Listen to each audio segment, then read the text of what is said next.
Are you ready, kids? Aye, aye, Captain! I can't hear you! Aye, aye, Captain! Oh!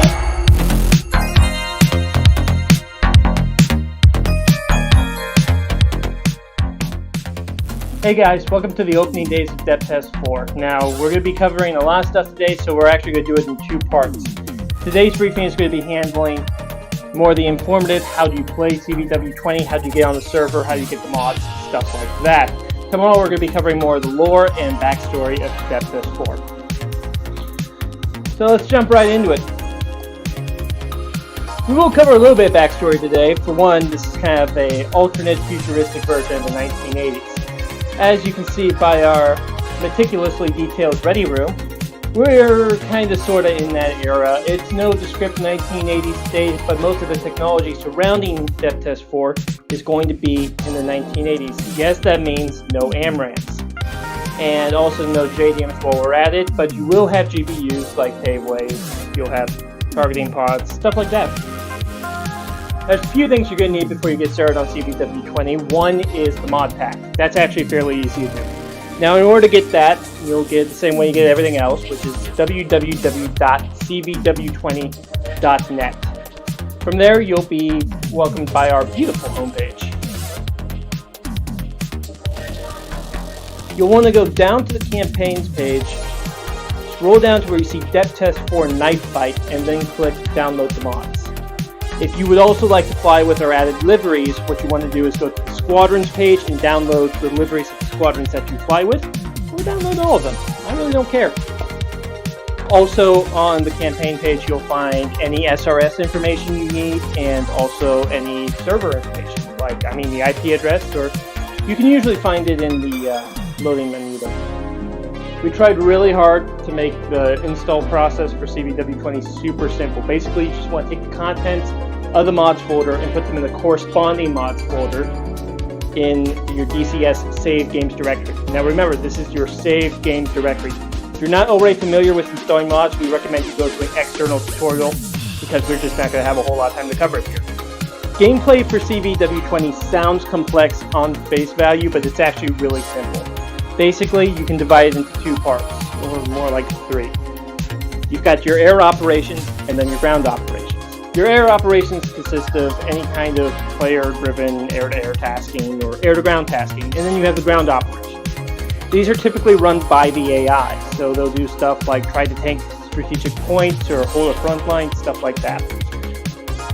Gameplay in DPTST4 is going to be basically broken up into two parts. You're going to have your west end and your east end. East end is primarily going to be in the mountains. You're going to be fighting in rocky terrain. You're going to need kilos a lot, FARPs, stuff like that.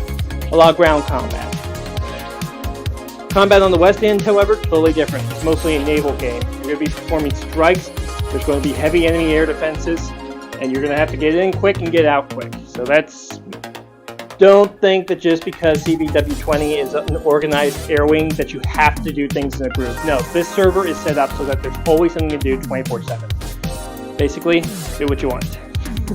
But, be sure to join us for the bigger operations like our day one gaming and stuff like that.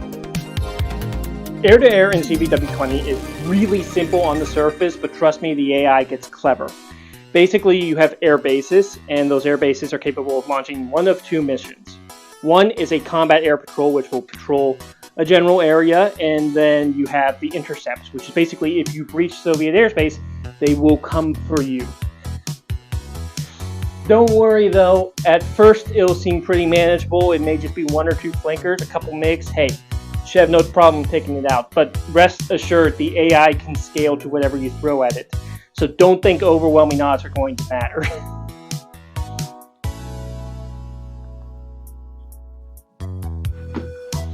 So far, I'm sure this sounds really standard, no more different than, say, Flashpoint, Levant, or really anything else. But trust me, this is where it gets down. One of our really cool things is our logistical system.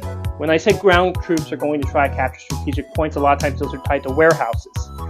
Now, you want to help the ground troops as much as possible. The AI will do a lot of stuff for you, but watch your ground troops.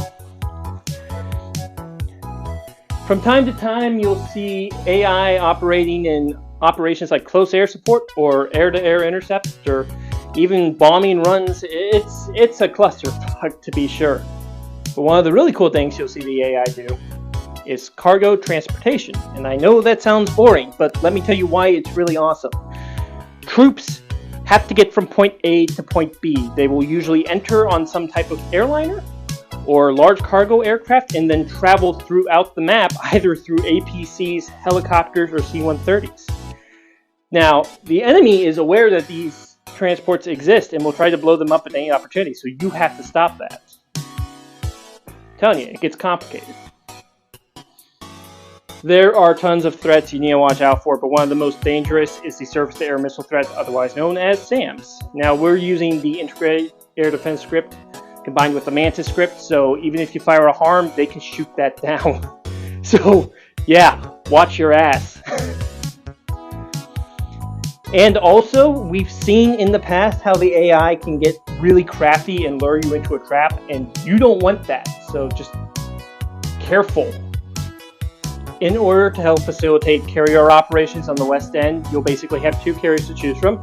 You'll have the Invincible operating British Harriers and Gazelles, or you'll have the USS Kitty Hawk, which will handle the majority of American air power. Okay, why is that important, right?